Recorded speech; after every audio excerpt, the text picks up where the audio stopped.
الرحمن الرحیم الصلاۃ والسلام علیک یا سیدی یا رسول اللہ وعلی آلک واصحابک یا سیدی یا حبیب اللہ۔ معزز محتشم سامعین حضرات، رب ذوالجلال نے قرآن پاک کے اندر ارشاد فرمایا، یا ایھا الذین آمنوا اتقوا اللہ وکونوا مع الصادقین، اے ایمان والو اللہ سے ڈرو اور سچوں کے ساتھ ہو جاؤ۔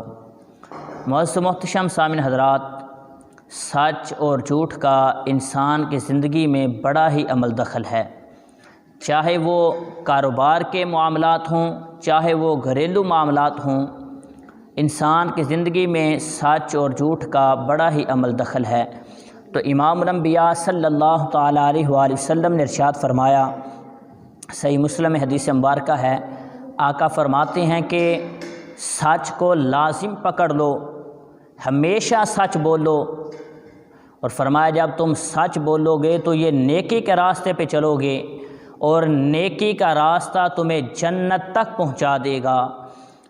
اور فرمایا جب انسان سچ بولتا ہے، سچ بولنے کی تلاش میں رہتا ہے، ہمیشہ سچ بولتا رہتا ہے، تو اس انسان کو رب ذوالجلال کے ہاں صدیق یعنی سچا لکھ دیا جاتا ہے۔ اور آقا نامدار مدنی تاجدار صلی اللہ تعالیٰ علیہ وآلہ وسلم نے فرمایا کہ تم جھوٹ سے بچو، فرمایا جھوٹ یہ گناہ کے راستے کی طرف لے جاتا ہے اور گناہ تمہیں جہنم کے راستے تک پہنچا دے گا۔ اور فرمایا جب انسان جھوٹ بولتا رہتا ہے تو اسے رب کے ہاں کذاب یعنی جھوٹا لکھ دیا جاتا ہے۔ اور حضرت صفوان بن سلیم رضی اللہ تعالیٰ عنہ روایت کرتے ہیں کہ امام الانبیاء صلی اللہ تعالیٰ علیہ وآلہ وسلم سے پوچھا گیا، یا رسول اللہ کیا مومن بزدل ہو سکتا ہے؟ تو آقا کریم علیہ الصلوۃ والسلام نے فرمایا کہ مومن بزدل نہیں ہوتا بلکہ مومن بہادر ہوتا ہے۔ فرمایا ہاں یہ ہو سکتا ہے کہ کبھی اس سے بزدلی ہو جائے۔ پھر پوچھا گیا، یا رسول اللہ کیا مومن بخیل ہو سکتا ہے؟ فرمایا مومن بخیل نہیں ہوتا بلکہ مومن سخی ہوتا ہے، ہاں یہ ہو سکتا ہے کہ کبھی اس سے بخل سرزد ہو جائے۔ پھر پوچھا گیا، یا رسول اللہ کیا مومن جھوٹا ہو سکتا ہے؟ تو رب کے محبوب صلی اللہ تعالیٰ علیہ وآلہ وسلم نے فرمایا کہ نہیں، مومن کبھی جھوٹا نہیں ہو سکتا۔ تو سچ بولنا یہ مومن کی شان اور عظمت ہے، مومن کی علامت ہے۔ اور ایک حدیث مبارکہ میں نبی رحمت صلی اللہ تعالیٰ علیہ وآلہ وسلم نے جھوٹ بولنے والے کو منافق قرار دیا ہے۔